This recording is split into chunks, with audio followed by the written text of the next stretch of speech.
A very good morning, students. Let's continue with our topic fractions. Today we will learn how to compare the unit fractions. But before comparison, first let us understand what are unit fractions. Students, the word unit means 1. The meaning of the word unit is 1.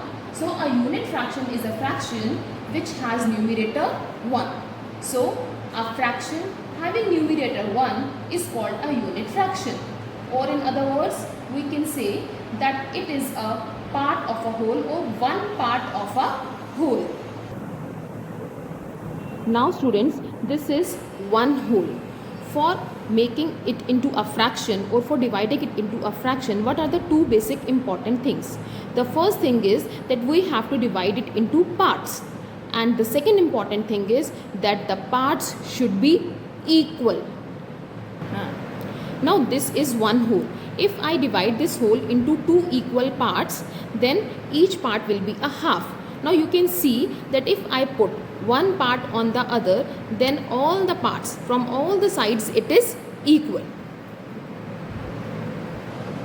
Now if I divide this whole into three equal parts, then it will look like this, and all the three parts when kept one over the other will be same to same, as you can see here that they are overlapping one another.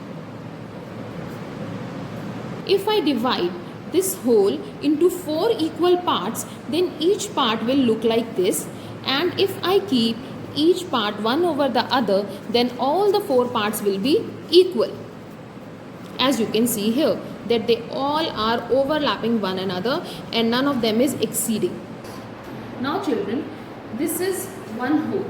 Now when I will divide this whole into two parts, it will appear like this, and each part will be like this. This will be the size of each part. If I will divide it into three equal parts, then each part will be like this. If I will divide it into four equal parts, then each part will look like this. And you can see that all the parts are equal. Now if I will divide this whole into six equal parts, then each part will be like this. And if I will divide it into 8 equal parts, then each part is like this. And if I will divide it into 12 equal parts, then you can see the size.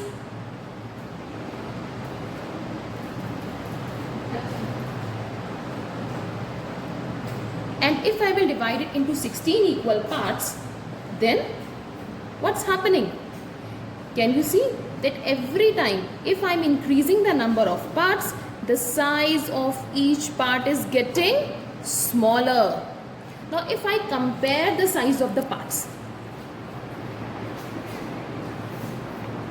now this is half, this is 1/3, this is 1/4, this is 1/6, this is 1/8, this is 1/12, and this is 1/16.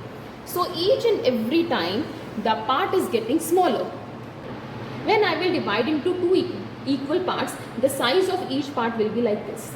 In three equal parts, the size of each part will be like this. When you compare the two parts, what do you find? That 1/3 is smaller than 1/2. It means as we will increase the number of parts, the size of each part will be smaller. So I think now you can compare. Now you can see that 1/2 is greater than 1/3. 1/3 is greater than 1/4. 1/4 is greater than 1/6. 1/6 is greater than 1/8. 1/8 is greater than 1/12.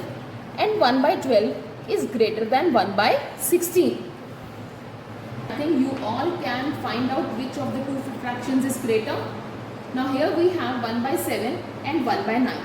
1/7 means one part out of the 7 parts, and 1/9 means one part out of the 9 parts. So which part will be greater in size? 1/7 or 1/9? Now that will be 1. The total number of parts are less than total number of parts in 1 by 9. So size of each part will be greater in 1 by 7 than 1 by 9. Similarly, when we have 1 by 17 and 1 by 25, then the total number of parts that we are making are more in 25, so their size will be smaller, and in 1 by 17 the total number of parts are less than 25, so the size of each part will be greater. So we can say that 1 by 17 is greater. Now coming to the next question, which fraction is smaller in each pair? In the first part we have 1 by 11 and 1 by 17. So the whole which is having more number of parts will be smaller in size, and the whole having lesser number of parts will be greater in size. So out of these two, 1 by 17 is having more number of parts, so the size of each part will be smaller. So 1 by 17 is smaller, and 1 by similarly we can say that out of 1 by 9 and 1 by 99, 1 by 99 is smaller as the total number of parts are more, so the size of each part will be smaller. Now coming to question number 3, you have to put the greater or less than or equal to sign in the box. In the first part we have total number of parts 13 and 8. So out of these the size of 13 will be smaller and 8 will be greater. So we can say that 1 by 8 is greater and 1 by 13 is smaller. Similarly, in 1 by 19 and 1 by 79, 1 by 79 is smaller than 1 by 19.